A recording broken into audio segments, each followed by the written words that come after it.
स्वागत है आप सभी का साइंस दीवाने विद्याकुल परिवार में। मैं शालिनी आपकी बायोलॉजी एजुकेटर आज आप सभी के लिए लेकर आई हूँ एक बहुत इंपॉर्टेंट टॉपिक जो कि है तंत्रिका तंत्र के बारे में। आज की क्लास में हम जानेंगे तंत्रिका तंत्र के बारे में क्या होता है, साथ ही साथ हम जानेंगे कि आखिर तंत्रिका तंत्र की क्रियात्मक और संरचनात्मक इकाई कौन होती है। तो आज की क्लास में हम यही डिस्कशन करने वाले हैं किस तरीके से इसकी क्रियात्मक इकाई की संरचना होती है और इसमें किस तरीके से क्रियात्मक इकाई के अलग अलग प्रकार होते हैं। साथ ही साथ पहले हम बात करने वाले हैं तंत्रिका तंत्र के बारे में। तो देखिए तंत्रिका तंत्र होता क्या है, आप सभी के शरीर में जो भी क्रियाविधि हो रही है उसका नियंत्रण के लिए जिम्मेदार होता है आपका तंत्रिका तंत्र। साथ ही साथ तंत्रिका तंत्र आपके शरीर की वो संरचना होती है जो कि आपके शरीर में आपके अंगों और वातावरण के मध्य में सामंजस्य बैठाती है। तो हम ये कह सकते हैं कि आपके शरीर में पूरा का पूरा एक जाल जैसी संरचना जो आपके शरीर में नियंत्रण और समन्वय का कार्य कर रही है वो करती है आपके शरीर में उपस्थित तंत्रिका तंत्र। तो यहाँ पर आप सभी को पता है कि हमने जब भी आपको ऊतकों के बारे में पढ़ाया था तो आपके चार ऊतक आप पढ़ते हो। एक होता है आपका उपकला ऊतक, दूसरा होता है संयोजी ऊतक, तीसरा होता है पेशीय ऊतक और चौथा आपका होता है तंत्रिकीय ऊतक। तंत्रिकीय ऊतक के अंतर्गत ही आप तंत्रिका तंत्र के बारे में पढ़ते हो। तो हम ये कह रहे हैं कि जो तंत्रिका तंत्र है वो आपके शरीर में विभिन्न प्रकार की जो क्रियाविधि है, ठीक है, विभिन्न प्रकार की जो क्रियाविधि होगी उसका क्या कर रहा है, नियंत्रण कर रहा है। और इस नियंत्रण के साथ ही साथ इसका काम होता है कि यहाँ पर आपका जो वातावरण है और शरीर, ठीक है, वातावरण व शरीर की क्रियाविधि या शरीर के अंगों के मध्य में सामंजस्य बैठाने का, अंगों के मध्य में सामंजस्य बैठाने का, मध्य में सामंजस्य बैठाने का, सामंजस्य बैठाने का कार्य करता है। क्लियर बात हो गई है। अब यहाँ पर तंत्रिका तंत्र आपके शरीर पर पूरी एक जाल जैसी संरचना होती है, ठीक है, जो कि आपके मस्तिष्क से लेकर के आपके पूरे शरीर में बैठी होती है। ये आप सभी को ध्यान रखना है। हमें पता है कि जो तंत्रिका तंत्र होते हैं वो आपके दो प्रकार के होते हैं। एक होता है आपका केंद्रीय तंत्रिका तंत्र और दूसरा होता है आपका परिधीय तंत्रिका तंत्र। जब भी हम केंद्रीय तंत्रिका तंत्र की बात करते हैं तो ये वो तंत्रिका तंत्र होगा। जब भी हमने बात करी किसकी, केंद्रीय तंत्रिका तंत्र की, दो प्रकार के होंगे। एक होता है केंद्रीय तंत्रिका तंत्र, केंद्रीय तंत्रिका तंत्र की बात करूंगी, और दूसरा होता है परिधीय तंत्रिका तंत्र, परिधीय तंत्रिका तंत्र होगा, परिधीय तंत्रिका तंत्र होगा। क्लियर बात, ठीक है। केंद्रीय तंत्रिका तंत्र के अंतर्गत आपके पास आ जाते हैं आपके मस्तिष्क और मेरुरज्जु की संरचना, मस्तिष्क और मेरुरज्जु की संरचना, यहाँ पर वो भाग उपस्थित होगा केंद्रीय तंत्रिका तंत्र के अंतर्गत। और अगर परिधीय तंत्रिका तंत्र की बात करते हैं तो इसकी संरचना काफी ज्यादा आपको देखने के लिए मिलती है, लेकिन मुख्य रूप से अगर हम देखें तो इसमें संवेदी परिधीय तंत्रिका तंत्र और चालक परिधीय तंत्रिका तंत्र उपस्थित होता है। एक होता है आपका क्या, संवेदी, और दूसरा होता है आपका चालक। क्लियर बात है। देखो संवेदी तंत्रिका तंत्र वो तंत्रिका तंत्र होगा जो कि उद्दीपनों को, ठीक है, उद्दीपन की जो भी सूचनाएं होंगी उसको आपके अंगों से लेकर के कहाँ जाएगा, केंद्रीय तंत्रिका तंत्र में लेकर के जाता है। तो संवेदी यानी कि ये क्या कर रहा है, जो भी आपके शरीर में उद्दीपन होते हैं उन उद्दीपनों को कहाँ से कहाँ ले जाना, उनको ऊतक से कहाँ ले जाएंगे, मस्तिष्क तक, यानी कि केंद्रीय तंत्रिका तंत्र, केंद्रीय तंत्रिका तंत्र तक ले जाने का कार्य करते, तंत्रिका तंत्र तक ले जाने का काम करेंगे। अब इसके एग्जाम्पल में आप देखो कि आपके सामने कोई गर्म वस्तु है, तो आपने क्या करा, आपने अपने हाथ से उसको छुआ, ठीक है, और आपको लगा वो गर्म है। तो जैसे ही आपने टच करा इसकी सूचना कहाँ पहुंच गई थी, आपके केंद्रीय तंत्रिका तंत्र तक पहुंच चुकी थी, ठीक है। अब इसके बदले में क्या आएगा, अब आपको पता चल गया कि ये सूचना पहुंच गई है केंद्रीय तंत्रिका तंत्र के पास। ये काम किसने करा, संवेदी तंत्रिका तंत्र ने करा। आपने छुआ, ये क्या हुआ, संवेदी तंत्रिका तंत्र के द्वारा ये कार्य कहाँ गया, ये जो सूचना थी ये आपके केंद्रीय तंत्रिका तंत्र तक पहुंच गई। अब इसके विरोध में आपको क्या काम करना है, इसकी सूचना आपको मस्तिष्क देगा। तो आप क्या करोगे, जैसे वो सूचना आएगी वो किसके थ्रू आएगी, चालक तंत्रिका तंत्र के थ्रू आएगी। तो मैं ये कह सकती हूँ चालक तंत्रिका तंत्र उद्दीपनों की सूचना कहाँ से लेकर के आएगा, केंद्रीय तंत्रिका तंत्र से, केंद्रीय तंत्रिका तंत्र से कहाँ लेकर के आएगा, जो भी संबंधित ऊतक अंग होंगे वहां तक लाने का काम करेगा। तो जैसे मेरे चालक तंत्रिका तंत्र ने यही सूचना को मेरे हाथ तक पहुंचाया, तो मेरे हाथ ने झट से क्या कर दिया, उस गर्म वस्तु से अपने हाथ को हटवा दिया। तो ये जो संदेश देने का काम हुआ, ये किसको हुआ, केंद्रीय तंत्रिका तंत्र से संदेश आया कि वस्तु गर्म है और उससे हाथ हटा देना, नहीं तो हम जल सकते हैं। Concept clear. तो एक तरीके से हो गया ना, मैसेज पहुंचा केंद्रीय तंत्रिका तंत्र से और बदले में उसने क्या दिया, उसको रिप्लाई दिया। तो मैसेज भेजने का काम कौन कर रही है, संवेदी परिधीय तंत्रिका तंत्र, और यहाँ पर रिप्लाई देने का काम कौन कर रहा है, चालक परिधीय तंत्रिका तंत्र। तो मुझे लगता है कि आप सभी को क्लियर हो गया होगा। आगे भी ये चालक की अगर बात करें तो ये अगला आगे भी विभाजित होता है, ठीक है। इतनी बात आप सभी को क्लियर हो गई है कि तंत्रिका तंत्र हमारे शरीर में नियंत्रण का कार्य कर रहा है, साथ ही साथ वातावरण के समक्ष हम कह सकते हैं एक सामंजस्य बिठाने का कार्य भी कर रहा है। Concept clear. अब बात करते हैं कि हमने कहा ये पूरा का पूरा जाल जैसी रूपी संरचना हमारे शरीर में पूरे सारे अंगों तक फैली हुई है। ये बात करते हैं कि आखिर ये पूरी जाल जैसी संरचना की जो सबसे छोटी इकाई है, आखिर वो क्या है ना। तो यहाँ पर हम जब भी बात करते हैं कि तंत्रिका तंत्र की सबसे छोटी इकाई होती है न्यूरॉन, यानी तंत्री कोशिका। तो यहाँ पर आप सभी को ध्यान रखना है, तंत्रिका तंत्र की सूक्ष्मतम इकाई, यानी कि जिससे कि वो पूरे जाल की संरचना बनी है, वो किससे बनी है, तंत्री कोशिकाओं से मिलकर बनी है। तंत्री कोशिका होती है जिसका नाम होता है क्या, न्यूरॉन। Concept clear. क्या नाम होगा इसका, न्यूरॉन होता है। न्यूरॉन यहाँ पर इसलिए, न्यूरॉन क्या है, सबसे छोटी इकाई है, इसलिए हम इसी को क्या कहेंगे, यहाँ पर तंत्रिका तंत्र की संरचनात्मक और क्रियात्मक इकाई, संरचनात्मक और क्या होती है, क्रियात्मक इकाई होती है। संरचनात्मक इकाई क्यों, क्योंकि ये जो पूरा का पूरा तंत्रिका तंत्र बना हुआ है, ये इस न्यूरॉन के जुड़ने से ही आपके शरीर में पूरे जाल का निर्माण हो रहा है। तो संरचना का निर्माण हो गया। और अगर क्रियात्मक की बात करें तो आपके शरीर में जब ये जुड़ा है तभी जाकर के तो इस तरीके से आपकी सूचना एक स्थान से दूसरे स्थान पहुंच रही है। तो ये क्या कार्य कर रहा है, यहाँ पर संरचनात्मक कार्य भी कर रहा है और साथ ही साथ यहाँ पर किसका काम कर रहा है, क्रियात्मक कार्य भी कर रहा है। तो मुझे लगता है कि आपको ये कॉन्सेप्ट क्लियर हो गया होगा अच्छी तरीके से। क्लियर, ठीक है। यानी कि अगर हम एक मनुष्य की संरचना में दिखा रहे हैं तो मनुष्य माना बात, ये कोई मनुष्य है, ठीक है, हमने कहा ये मनुष्य है। क्लियर बात, ठीक है। अब मनुष्य में हमने कहा इसके शरीर में पूरे तंत्रिकाओं का जाल बिछा है। हम इसके यहाँ पर मेरुरज्जु को कुछ इस तरीके से दिखा देते हैं, ठीक है। यहाँ पर इसका शरीर क्या है, मस्तिष्क वाला भाग है, ठीक है, हम पश्य भाग दिखा रहे हैं इसका।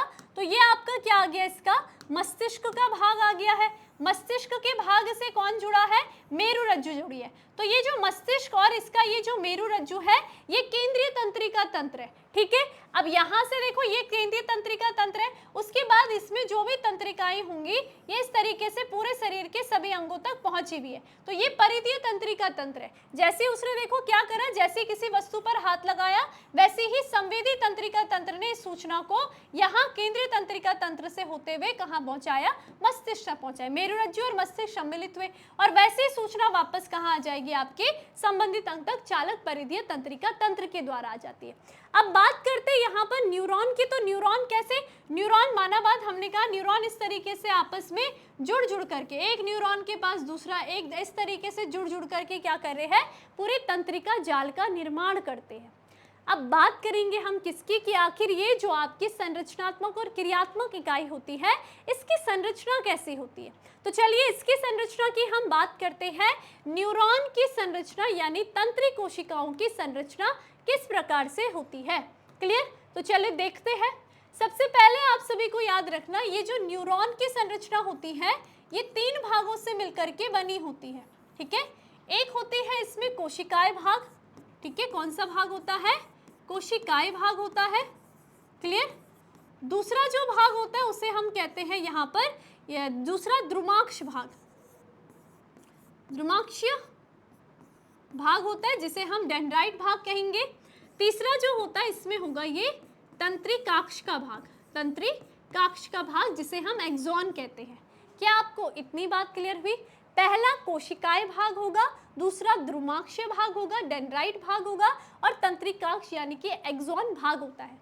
एक और चीज ध्यान रखना कि इसका जो केंद्रकीय भाग होगा इसमें यहाँ पर उपस्थित होता, एक तो केंद्रक उपस्थित होगा, क्लियर, केंद्रक उपस्थित होगा और इसमें यहाँ पर निसेल के कण उपस्थित होते हैं। कौन से कण होते हैं? निसेल के कण उपस्थित होते हैं। ये आपको यहीं पर मैं बता देती हूँ, क्लियर बात है।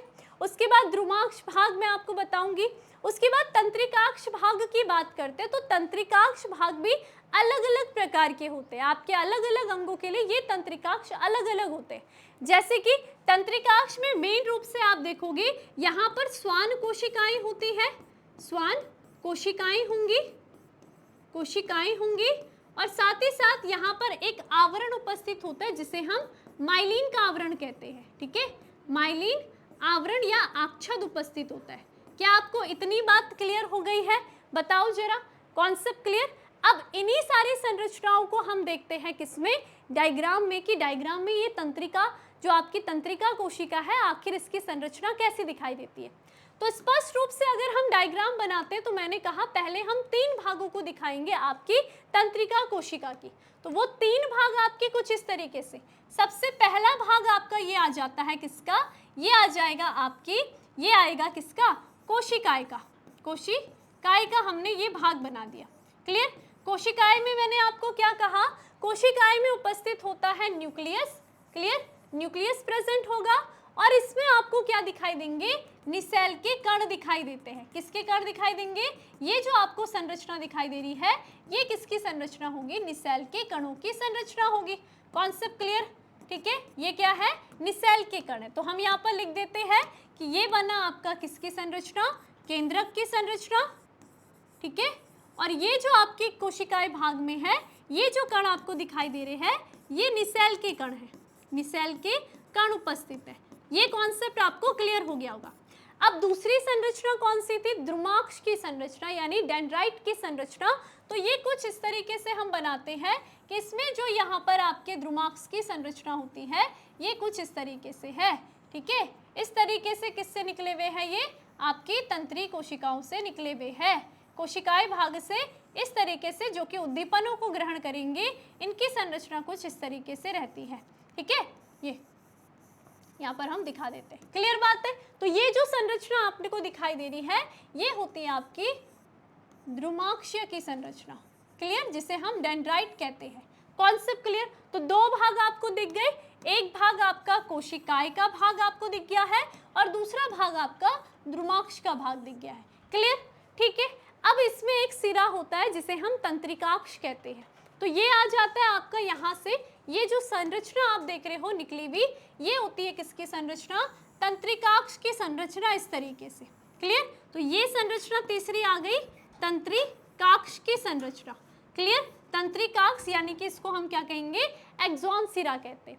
तंत्रिकाक्ष में आपको लास्ट सिरा जो दिखाई देगा वो संरचना होती है यहाँ पर तंत्रिकाक्ष सिरे की संरचना।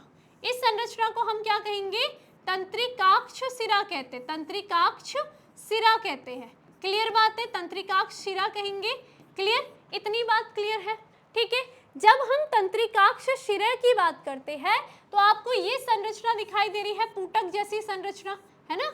ये क्या है? आपको पुटक जैसी संरचना दिखाई दे रही है। तो इन संरचना को हम कहते हैं क्या? यहाँ पर इन्हें कहते हैं सिनेप्टिक पुटक। क्या कहेंगे?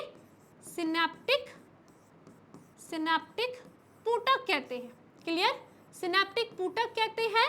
और इन सिनेप्टिक पुटक में उपस्थित होता है यहाँ पर एक रसायन जिसे हम क्या कहेंगे? न्यूरोट्रांसमीटर कहते हैं, न्यूरोट्रांसमीटर्स कहते हैं, क्लियर। ये न्यूरोट्रांसमीटर ही क्या कर रहा है? सूचनाओं को एक तंत्री कोशिका से दूसरी तंत्री कोशिका तक पहुंचाता है, क्लियर है। ये आपको ध्यान रखना है, क्लियर। इस सिनेप्टिक में हमने बात करी कि इसमें क्या होते हैं, यहाँ पर इसमें आपके होते हैं रसायन जिसे हम न्यूरोट्रांसमीटर्स कहते हैं। कॉन्सेप्ट क्लियर हो गई है, ठीक है। ये सिनेप्टिक पुटक तंत्रिकाक्ष सिरे पर हमने बात करी। अब आ जाते हैं ये एक्सॉन यानी कि तंत्रिकाक्ष की। जब मैंने बात करी तो इसमें अभी अभी मैंने बताया इसमें उपस्थित होती हैं श्वान कोशिकाएं। ठीक है, ये क्या है आपकी श्वान कोशिकाएं होती है। ठीक है, ये क्या है श्वान कोशिका, तो हम लिख दें श्वान कोशिका, श्वास कोशिका, कोशिका। ठीक है, अब इन श्वान कोशिकाओं में ये माइलिन का यहाँ पर आवरण उपस्थित होता है। तो माइलिन का आवरण हम कुछ इस तरीके से दिखा देते हैं। ये क्या है आवरण है, जिसको हमने कहा ये होता है आपके पास माइलिन का आवरण। तो इस तरीके से हमने ये बना दिया है किसका आवरण, माइलिन का आवरण। ठीक है, कुछ ऐसे होते हैं, कुछ ऐसी तंत्रिका कोशिका होती है जिसमें ये आवरण उपस्थित नहीं होते हैं। ठीक है, उन्हें हम अनाक्षित तंत्रिक कोशिका कहते हैं। ठीक है, इतनी बात क्लियर हो गई है। इसे हमने कहा कि ये क्या है माइलिन आक्षद, आक्षद यानी कि आवरण होता है। तो मुझे लगता है कि आप सभी को बहुत अच्छे से तंत्रिका कोशिका की संरचना क्लियर हो गई होगी। सबसे पहले का भाग है कोशिकाएं, जिसमें आपको दिखाई दे रहा है केंद्रक और निसेल के कण। उसके बाद दूसरा भाग है द्रुमाक्ष, जो कि उद्दीपनों को ग्रहण कर रहा है। तीसरा भाग आ जाता है तंत्रिकाक्ष भाग, जिसमें कि श्वान कोशिका और माइलिन आक्षाद उपस्थित है। और इसका जो अंतिम सिरा होगा उसको सिनेप्टिक पुटक कहते हैं। इसमें आपका यहाँ पर भरा होता है रसायन, जिसे न्यूरोट्रांसमीटर्स कहते हैं। Concept clear? तो ये होती है आपकी एक न्यूरॉन की संरचना। ऐसी ना जाने कितनी सारी न्यूरॉन, जैसे कि एक ये सिनेप्टिक पुटक खत्म हुआ, इसके आगे एक दूसरा न्यूरॉन स्टार्ट होगा। ठीक है, जिसमें यहाँ पर कोशिकाएं भाग होगा। तो ये क्या होगा, सूचनाओं को इस तरीके से आगे संचरित करते रहते हैं और एक जाल जैसी संरचना का निर्माण कर रहे हैं आपकी पूरी बॉडी में, जो कि आपके शरीर में सूचनाओं का आवागमन कर रहे हैं। कॉन्सेप्ट क्लियर हो गया है? अब यहाँ पर आपका ये जो तंत्रिकाक्ष, या हम कह रहे हैं कि जो तंत्रिक कोशिका होगी, ये अलग अलग आपके हम बात करते हैं कि इनके प्रकार अलग अलग होते हैं। जैसे कि कुछ द्रुमाक्ष के आधार पर होगा यहाँ पर वर्गीकरण, और कुछ ये तंत्रिकाक्ष के आधार पर वर्गीकरण होता है। क्लियर? जैसे अब बात करते हैं, जैसे हमने कहा द्रुमाक्ष के आधार पर। ठीक है, हम यहाँ पर बात कर रहे हैं द्रुमाक्ष के आधार पर। द्रुमाक्ष के आधार पर जब हमने बात करी, तो आपके पास दो प्रकार के यहाँ पर न्यूरॉन होते हैं। एक होते हैं बहुध्रुवीय न्यूरॉन, बहुध्रुवीय न्यूरॉन होते हैं। क्लियर बात है? और दूसरे आपके होते हैं यहाँ पर कौन से, दूसरे आपके हो जाएंगे द्विध्रुवीय, द्विध्रुवीय न्यूरॉन हो जाएंगे। ठीक है, वैसे तो और प्रकार के भी होंगे। ठीक है, लेकिन मुख्य रूप से हमने दो देखे। बहुध्रुवीय में ये ध्यान रखना है, इसमें जो आपके द्रुमाक्ष थे, ठीक है, द्रुमाक्ष थे, इसकी संख्या क्या होती है, अधिक होती है, यानी कि 2 से हमेशा अधिक होगी। ठीक है, कितनी होंगी, अधिक होगी, हमेशा 2 से तो अधिक ही आपको देखने के लिए मिलती है।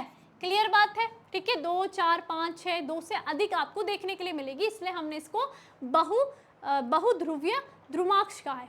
लेकिन अगर वही बात करते हैं द्विध्रुवीय की, तो इसमें एक क्या होगा, एक द्रुमाक्षीय भाग होगा, एक द्रुमाक्षीय भाग होगा, और एक ही इसमें क्या होगा, तंत्रिकाक्ष भाग होगा, तंत्रिकाक्ष भाग होगा। ठीक है, और यहाँ पर द्रुमाक्ष तो संख्या में एक है, लेकिन तंत्रिकाक्ष क्या है, एक होगा। जो अभी अभी हमने पीछे देखी संरचना, ठीक है, वो किसकी थी, बहुध्रुवीय की थी। जैसे कि हमने कहा ना कि इसमें हमने कहा ये कोशिकाएं वाला भाग है। ठीक है, और इसमें अगर हम द्रुमाक्ष की बात करें तो देखो ये कितनी संख्या में, 3-4 संख्या में, तो ज्यादा है। लेकिन इसकी जो तंत्रिकाक्ष होगा वो तो एक ही होगा, सिनेप्टिक घुंटी यहाँ पर इस तरीके से होगा। द्रुमाक्ष के आधार पर बात करें तो ज्यादा संख्या में तो ये बहुध्रुवीय है, और अगर द्विध्रुवीय में द्रुमाक्ष क्या है, एक है, तो ये कुछ इस तरीके से होगा। ये कोशिकाएं भाग एक द्रुमाक्ष होगा, ये इसका तंत्रिकाक्ष, और ये इसकी सिनेप्टिक घुंटी। तो इसमें एक द्रुमाक्ष की संख्या के आधार पर केवल एक है, तो इसको हम द्विध्रुवीय न्यूरॉन कहते हैं। कॉन्सेप्ट क्लियर हो गया? अब दूसरी बात हमने करी किसके आधार पर, दूसरी हम तंत्रिकाक्ष के आधार पर बात करते हैं। तो जब हम तंत्रिकाक्ष के आधार पर बात करेंगे, किसके आधार पर बात करी मैंने, तंत्रिकाक्ष, एक्सॉन सिरे के आधार पर, तंत्रिकाक्ष के आधार पर जब मैं यहाँ पर इसके प्रकारों को बताऊंगी, तो एक होते हैं इसमें क्या, आक्षाद। ठीक है, आक्षादी न्यूरॉन होते हैं। क्लियर? आक्षादी न्यूरॉन होंगे। क्लियर? और दूसरे होते हैं अनाक्षादी न्यूरॉन। अनाच्छादी न्यूरॉन होते हैं, अनाच्छादी न्यूरॉन होते हैं। तो देखो आच्छादी न्यूरॉन की अगर मैं बात करूंगी तो यहाँ पर आच्छादी न्यूरॉन वो न्यूरॉन होते हैं जिनकी तंत्रिकाक्ष पर आपको माइलिन की कवरिंग नजर आती है। तो हम ये कह सकते हैं कि तंत्रिकाक्ष यानी कि इसमें माइलिन की उपस्थिति अनुपस्थिति के आधार पर आपके न्यूरॉन दो प्रकार के होते हैं, आच्छादी न्यूरॉन और दूसरा क्या हो जाता है, अनाच्छादी। यानी कि जो आच्छादी का मतलब आवरण होता है, तो इसका मतलब इसमें क्या होगा, माइलिन का जो आवरण है वो उपस्थित होता है और इसमें क्या होगा, ये जो माइलिन का आवरण होगा इन कोशिकाओं में वो क्या होता है, अनुपस्थित होगा। तो अगर मैं यहाँ पर संरचना बनाती हूँ तो हमने एक न्यूरॉन की संरचना बनाई, ये इसमें ध्रुमाक्ष भाग बताया, ठीक है। तो हम इसको इतना डिटेल में नहीं दिखाएंगे, क्लियर बात है, ठीक है। लेकिन इसके तंत्रिकाक्ष की जब हम बात करेंगे तो हम इसके तंत्रिकाक्ष भाग को कैसे दिखा रहे हैं कि इसमें श्वान कोशिकाएं हैं, श्वान कोशिकाएं आपको दिखाई दे रही है और इन श्वान कोशिकाओं में आपको क्या दिखाई देंगे, ये जो कवरिंग दिखाई देगी ये किसकी है, माइलिन की कवरिंग है। साथ ही साथ इनमें रेनवियर, ठीक है, किसके, रेनवियर के नोट्स भी दिखाई देते हैं। रेनवियर के नोट्स की बात करें, ठीक है, वो संरचना भी दिखाई देती है। तो ये यहाँ पर आपको क्या दिखाई दे रहे हैं, रेनवियर के नोट्स दिखाई देते हैं। कॉन्सेप्ट क्लियर है। तो हमने कहा जिनमें माइलिन उपस्थित होगा उन्हें हम आच्छादी न्यूरॉन कहेंगे, वहीं दूसरी अनाच्छादी, नहीं यानी कि अनुपस्थित, तो इसमें जो ये आपका तंत्रिका तंत्र बनेगा ये कैसा बनेगा आपका, कुछ इस तरीके से बनेगा, ठीक है। कुछ कैसा बन रहा है, इनकी जो तंत्रिकाक्ष की संरचना आप देखोगे इसमें श्वान कोशिकाएं तो होंगी, ये हमने कहा इसमें श्वान कोशिका तो है, लेकिन इसमें हम क्या नहीं देखेंगे, किसी भी प्रकार का कोई माइलिन का आवरण नहीं देखेंगे। तो ये जो है वो अनाच्छादी न्यूरॉन है। Concept clear. तो मुझे लगता है कि आज के इस वीडियो से आपने बहुत कुछ सीख लिया होगा। सबसे पहले हमने यहाँ पर जाना कि आपका जो तंत्रिका तंत्र होता है वो क्या होगा। आपका जो तंत्रिका तंत्र है वो आप सभी को पता है कि वो आपके शरीर में समन्वय और नियंत्रण का कार्य कर रहा है। साथ ही साथ आपने ये देखा कि ये जो तंत्रिका तंत्र होता है ये आपके अंगों और वातावरण के मध्य में सामंजस्य स्थापित कर रहा है। इसी के साथ आपने देखा कि आपके इस तंत्रिका तंत्र की सबसे छोटी इकाई होती है न्यूरॉन। न्यूरॉन की जब आप संरचना देखोगे तो 3 भागों से मिलकर बनी थी, कोशिकाएं भाग, उसके बाद ध्रुमाक्ष भाग और इसमें तंत्रिकाक्ष भाग। और इन ध्रुमाक्ष और तंत्रिकाक्ष आधार पर भी आपने देखा कि न्यूरॉन आपके अलग अलग प्रकार के आपको देखने के लिए मिलते हैं। तो मुझे लगता है कि आपको आज का ये टॉपिक बहुत अच्छे से क्लियर हुआ होगा। अब मिलेंगे आपको किसी नए टॉपिक में, तब तक के लिए बाय बाय।